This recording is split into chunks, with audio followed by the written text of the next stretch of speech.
This video is about my view of police.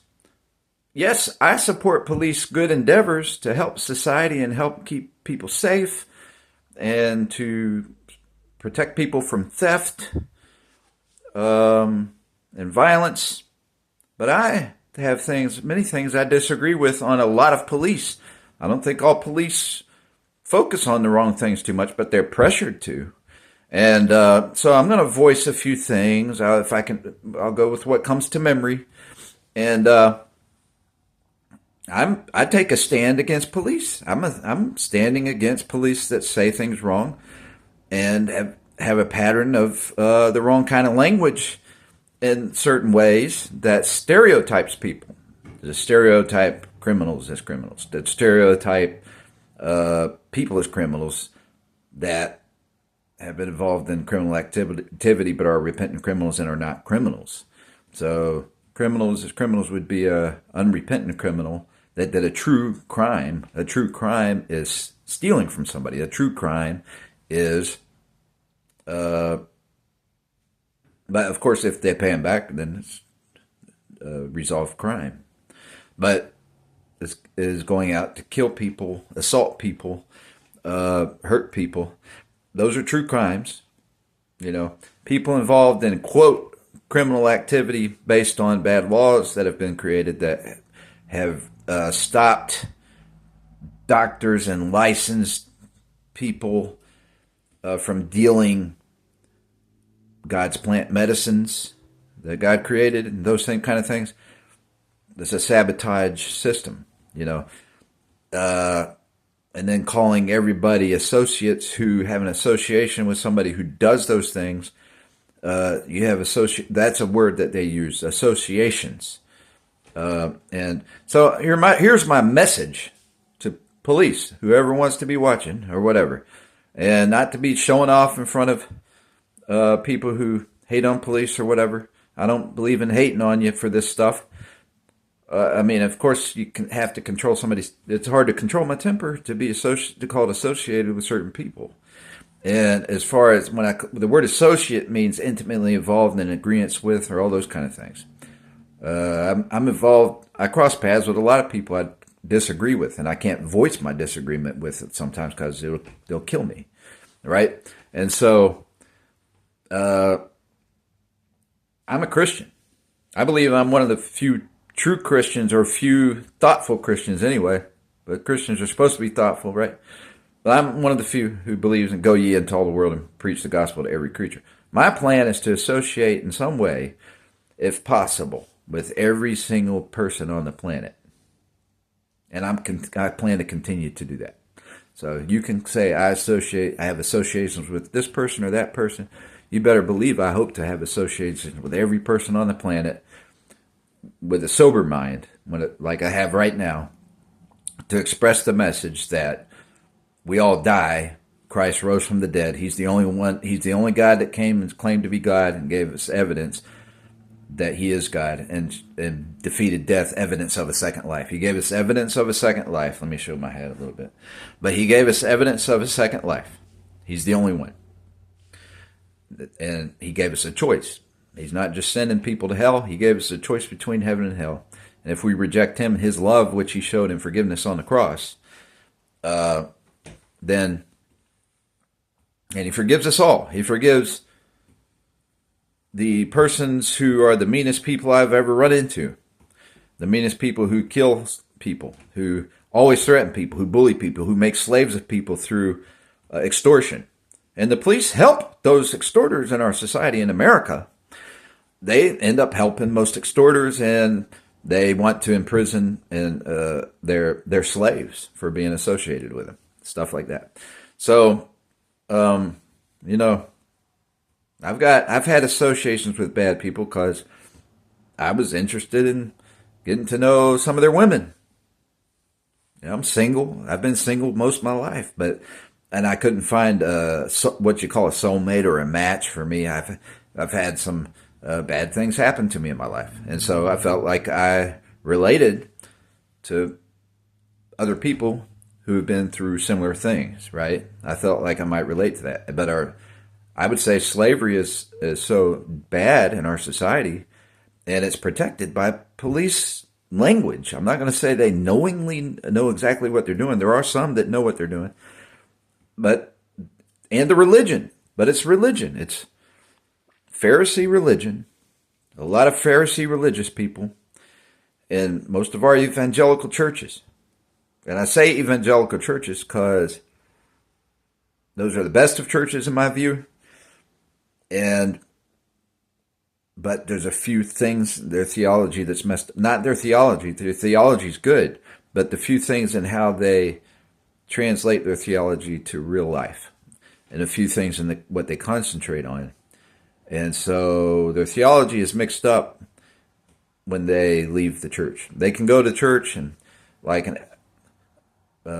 be book smart, and they can say their theology perfectly, and I can't argue or disagree with it. And then they take other verses and twist them and make them into their, almost like a gospel or the central part of the theology, and it's not central parts of the theology. A lot of it's advice on how to be a better steward, and which can be applied different ways to different circumstances.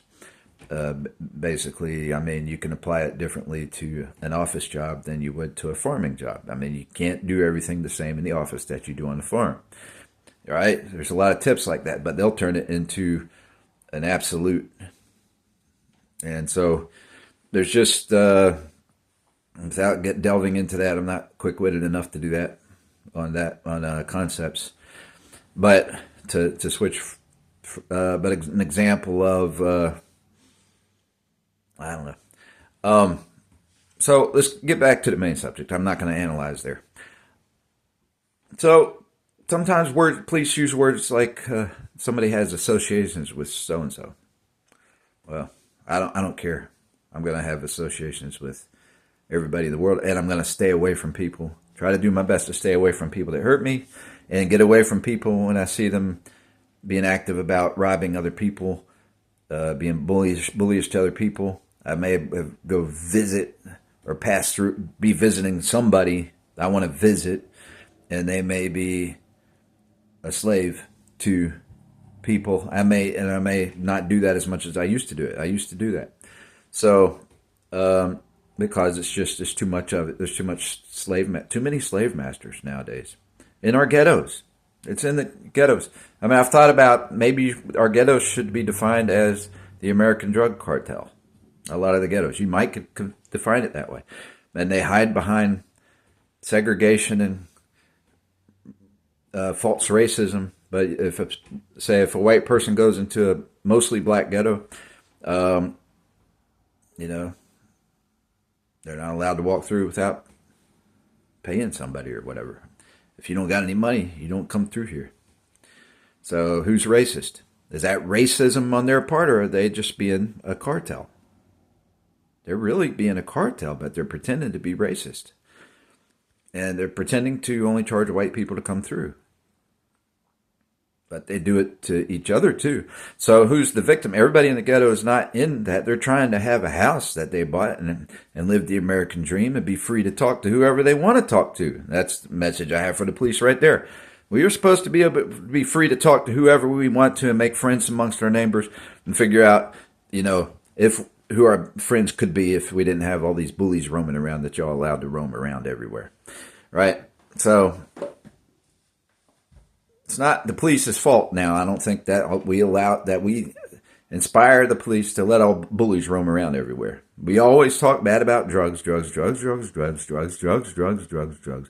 And then the cartels are playing games saying you got the weed smokers demonizing the crack smokers or the coca leaf, and acting like supporting up the arguments between that. And then you got them talking about meth smokers. And then and they're acting like weed is the miracle drug. And they'll say stuff like they don't drink coffee, they don't take Tylenol, they don't take anything. Weed will save everybody. It saves me. It's how I've never had a problem before, never caught a cold before. They'll say stuff like that because they do their natural plant marijuana. And I don't want this video to be so long I can't upload it. So you got all kinds of tricks out there, but the fact is, weed is a plant medicine, that can be used in safer forms. Smoking is not really good for weed. It's not good for cigarettes. Cigarettes are the biggest killer. They ruin people's lungs worse than anything else, and it's legal. And stuff that's in cigarettes shouldn't be legal. There's certain things in there that shouldn't be legal. There should be better forms of ways of getting nicotine. And so what do they have? It's called now. Gosh. I've been taking too much protein since my push-ups, and it's slowed my brain down. But it's relaxing me. Anyway, that thing people smoke, the vapes. Okay, so vapes, from my perspective, people argue. So these people argue out there that are involved in the cartel life, right? I won't say they're part of this business. I don't know, but people out there that do smoking and all that, it's everywhere. But they'll claim, well, we don't know enough about vapes yet to know if they're bad for you. It's not been around long enough. So they want to see people live their whole lives, and then so these experiments, these studies are skewed because people they smoked a vape all his life and he got lung cancer. Well, that's not probably true. They've probably also smoked cigarettes before that and maybe during something, and may have smoked crack on the side or meth, or maybe they burned incense in their house their whole life without walking out of the room and taking a breath and being careful about it. So maybe they sprayed Lysol spray. So a lot of these studies can be skewed. But the fact is, vapes get rid of the tar. That part seems healthier. They don't put fiberglass in the vapes. But you can get more nicotine, too much nicotine in a vape. You can get too much nicotine in a nicotine pill. Whereas a cigarette, you burn out some of the nicotine. So you're not getting as much nicotine. But the nicotine is not the worst part. The bad thing about nicotine is just like caffeine. You get a little too much of it, you can have a stroke or a heart attack because it constricts your blood vessels. They both do this similar thing, nicotine and caffeine. They constrict your blood vessels and tighten your blood vessel, and you can have a stroke. So so it's a medicine. It's a type of medicine that helps some things, but you do too much of it. If you don't realize it's a medicine and you think it's healthy and you take too much, you just have a stroke. But you can have a stroke from doing too much aspirin or ibuprofen, or heart attack from too much ibuprofen and things like that. And so people need to know that about caffeine and nicotine, but those are the medicines. So, but the vapes don't have the tar. So I would suggest, by the way, doing vapes over cigarettes because it doesn't have tar, right? And even smoking tobacco, I guess a cigar is a more pure tobacco. It's just not good for your lungs. Vapes, and some drugs, like the meth and coke, crack. They say meth forms crystals on your lungs. Crack, it's just nothing can be good to take into your lungs besides oxygen. It can't be good, but it's maybe less potent in some ways. But some of those bad ones that really change, they can make your mind go crazy. Is the thing, the crack and the meth. It can send your mind into trance and all those kind of things. That's not good. And you can jump off a building or something else, right? Act like a maniac. And maybe embarrass yourself is all it does sometimes. But other times, for people, it can cause them to run out in front of a car or something, But it can do anything. So those are dangerous that way because they're too strong. But in the plant, and they're mixed with other synthetic drugs instead of natural plants, right? So technically, like cocaine comes from a coca leaf, heroin comes from a poppy leaf, I guess, I forget, but it comes from a natural plant. Fentanyl is a form of heroin, but it's synthetic. It's not natural. It's 100 times stronger. It's a chemical. So the things that come from natural plants, they can make good, safe medicine forms of. That's the thing people got to learn. And it's not a promotion. This is not a promotion of those kind of uses. But the government has sabotaged people. Scientists, I guess, have. There's so much corruption there, you're not going to get the truth out of it. And the main people who push weed and all that, they argue against crack and everything else. But the truth is, if you go to the coca leaf, you got cocaine powder people make. It's too strong, too. And of course, those kind of things are useful in surgery, maybe. But to have something that strong might be useful in a surgery for pain, major pain. But you'd still want a different form. It's not a party form of it. And so, but when you take the leaf, you can make a tea with it. It'd be similar to a caffeine. Some of those items would be similar to, heroin. It might be similar to chamomile tea. Maybe, I don't know that. I'm not promoting it now, but I'm just saying they can make safe forms, and they don't, because they allow the streets to make strong forms. They demonize the stuff, and they demonize it for the purpose of allowing people to be robbed, raped, murdered, who consume those items, right? And so the dealers are people who like to do that to people. And so you need licensed dealers. You need, mostly they like to steal, but there's a lot of predators that come through just wanting to kill people. And somebody who's dumb enough to consume it, they're like, oh, well, they're worthless to society, talks about them like they're a piece of crap, right? And they stereotype them as once an addict, always an addict. And we know that keeping them broke, stealing from them, makes them more prone to want the pain medicine. And so they do all those things, and they play on those. They can see how poverty, it's not just poverty, but depression and trying to recover property and being, they just bought a car. They don't feel like buying another car. Plus, what if somebody steals it again? Those kind of things. So people go through depression, and they get pain from being stranded and boredom, and then there's nothing else to do because they're surrounded by all these dealers. There's not much else to do. And then the dealers are asking, where are you going? What you doing? They can't go to work without the dealers stalking them to work and then getting them kicked off their jobs. All those kind of things. So the police shouldn't be allowing that kind of stalking and confiscating of money, for dealers confiscating money from addicts and stuff. Anyway, so there's a lot more to it. This psychological warfare turns out to be, but nobody cares about that stuff because in the bottom, most people think, well, just stay away from it. So there's a lot of victims out there, and trying to help people, you can end up becoming a victim yourself. So, and I've done that before, and but I don't like the critical people on the clean side of society. I don't like being around them. I don't like hearing their bullcrap. I don't like it. I don't like the people on the segregated side of society stealing from everybody and bullying everybody and taking advantage of the fact that the, quote, drug-free side of society, who thinks they're good people, they know that they don't want any rejects around, right?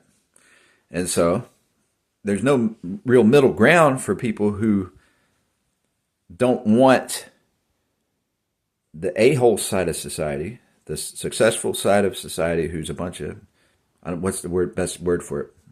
Jerks. And then they don't want to be around all the thieves and crooks, but they can handle a psychiatrist.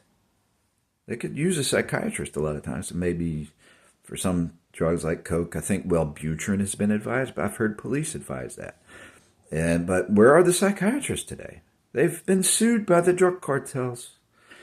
They've been put in jail by the police, the political police, prosecutors, probably similar to Kamala Harris, maybe because she's a political prosecutor. But she puts people in jail. I don't know. I'm not going to say it's her. But there's something going on with the politics where they've made psychiatrists somewhat irrelevant. And there's nobody advising people with these issues to go to psychiatrists anymore.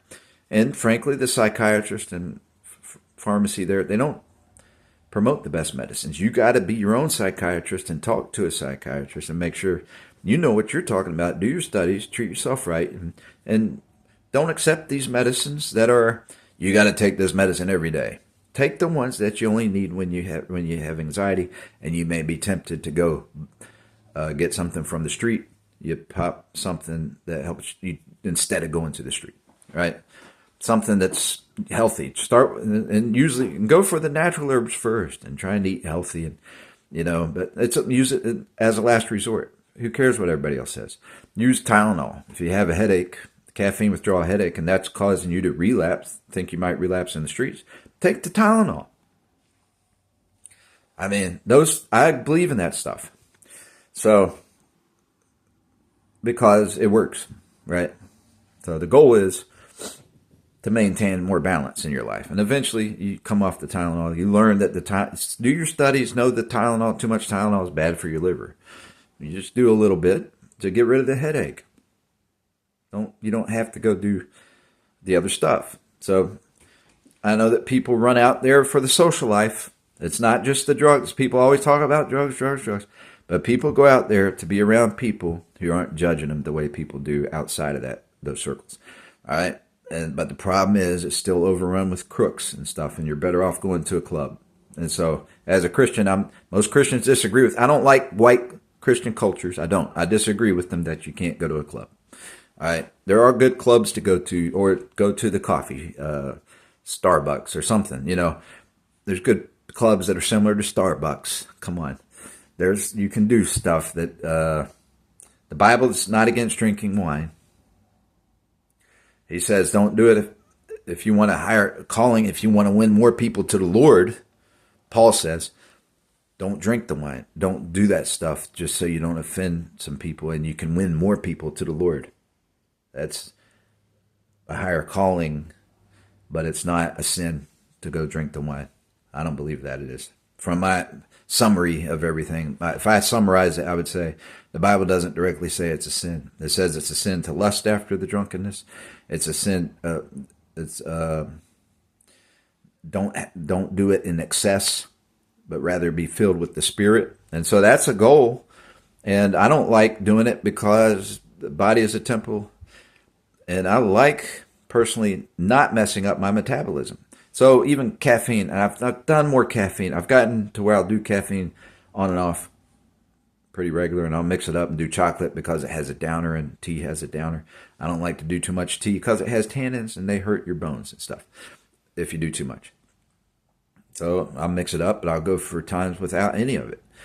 And maybe eventually it comes from losing a lot of sleep. I've lost a lot of sleep at times. And so I've used caffeine to stay awake during the daytime. So, but I'm not a guy that really I'm a guy who preferred to stay off caffeine. And I understand what it does to you. So, anyway, but as you can see, but why do we criminalize all this stuff? Why do we criminalize science? This is science. This is learning about human metabolism. And so why do we complicate it? And then we don't even tell the truth that coffee and tea mess up your metabolism too. Caffeine products and chocolate. And why don't we tell the truth about that stuff? The crime is hurting your own body, mostly. So we always focus on the side of if you get too drunk or something, that you hurt somebody else, and we act like that's what happens with everybody. But the biggest crime in it is that you're hurting yourself, but you're not hurting other people. You're hurting your body's functionality, your maybe your longevity or your energy basically. So, but some of the things help your energy temporarily, and then they drop you and hurt your energy. So that's a science, though.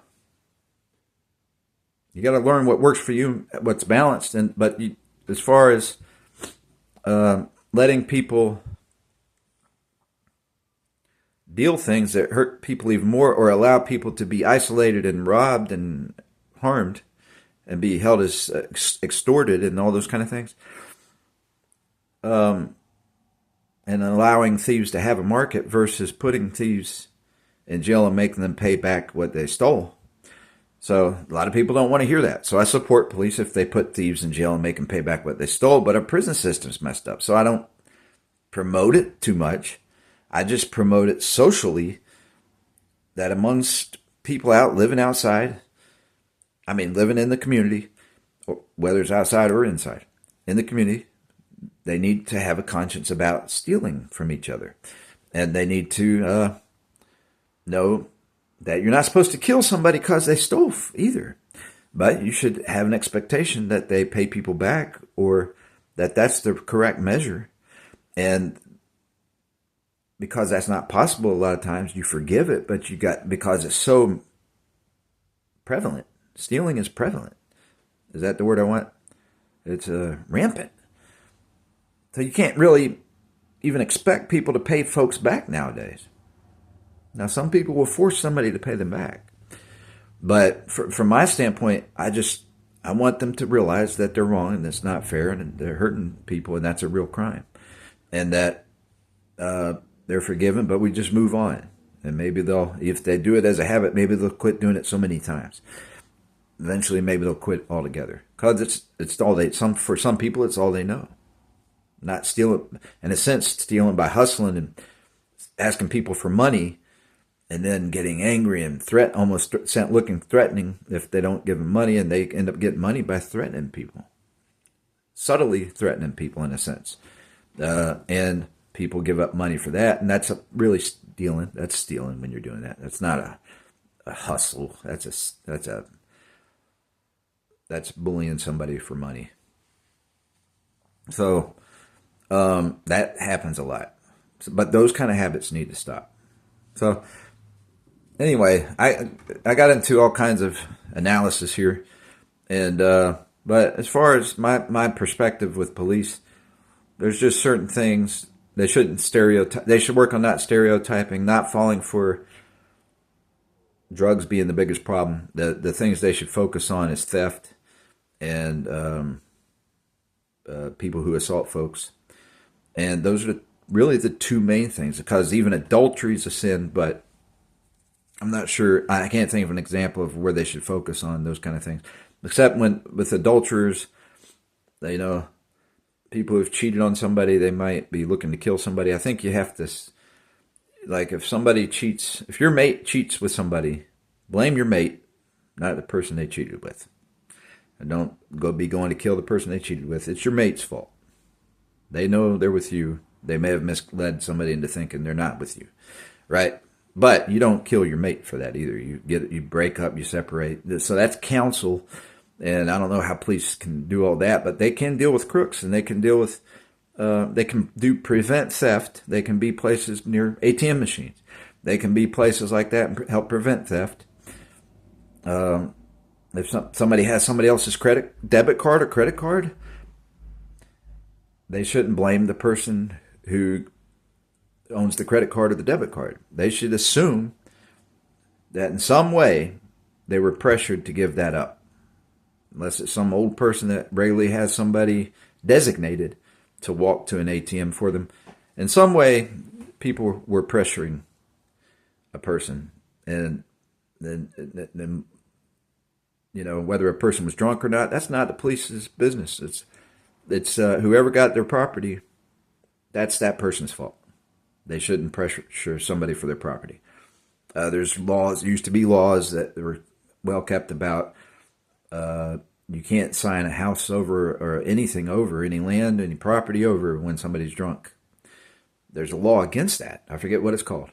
But that should be fully exercised, and the police shouldn't, if somebody has somebody's property without assigning a way of it, they should be investigated. And if it's signed away and somebody says they were threatened, that needs to be checked on in favor of the victim. So anyway, police need to concentrate on theft and assault prevention. That's the bottom line. All right. And forget the drugs in one sense, but legalize safe forms.